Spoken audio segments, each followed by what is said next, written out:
Pipila ka lugar sa Davao Region ang gibaha tungod sa kusog nga ulan epekto sa low pressure area sukad pa ni adtong Biyernes. Atong sayro ng detalye niini sa live report ni Kent Abrigana. Kent?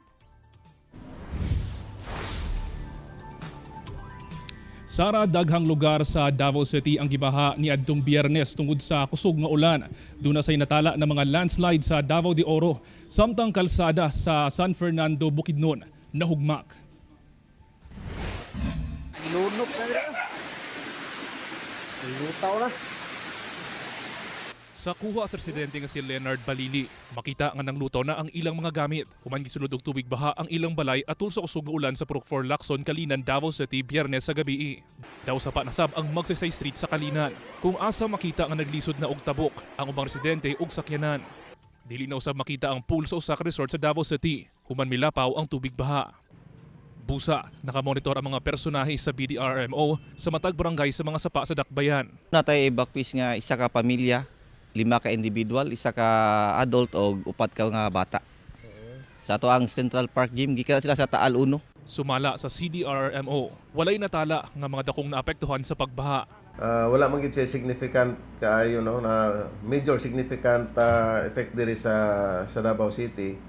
But naay mga areas nga naka-experience og ining street flooding. Sa Davao de Oro, 23 ka magbanay ang apektado sa pagdahili sa yuta sa Purok Waling-Waling, Barangay Mainit sa Mako. Human sa kusog nga pag-ulan kaniadtong Sabado. Unom ang totally damaged nga balay, samtang 7 ang partially damaged. Hinuon, walay na angol atol sa hitabo.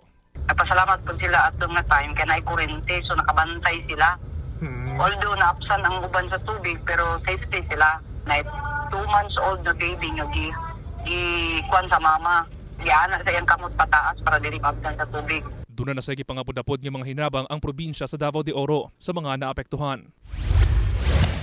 Sa Bukidnon nahugmak kining parte sa San Fernando Talaingod Davao Tagum Road sa San Fernando. Gumikan sa kusog nga pag-ulan niadtong Sabado sa hapon. Sa karon mga gagmayng sakyanan lang ang pwede makalahos sa maong dalan. Apan ginaahwag ang mga motorista nga dili una agian ang maong dalan. For now, pwede ra ta dito lang sa may buda lang sa gyud ang recommend. Pero lang mga dagko ng mga tractor. Ongoing na sab ang rehabilitasyon sa maong dalan. Matod sa Pag-asa, ang mga pag-ulan ni atong miaging simana, epekto sa low pressure area, samtang localized thunderstorms ang magpaulan sa rehiyon karong adlaw. Pahimangno sa mga residente or mga katawhan nga nagpuyo sa daplin sa Suba, daplin sa Bakilid, or mga bahauno na area, magmatkon kita matagkaron og unya. Sara, dunay miabot nga impormasyon sa ato karon lang gikan sa MDRRMO Mako bahin sa usa ka patayng lawas sa bata nga napalgan sa baybay.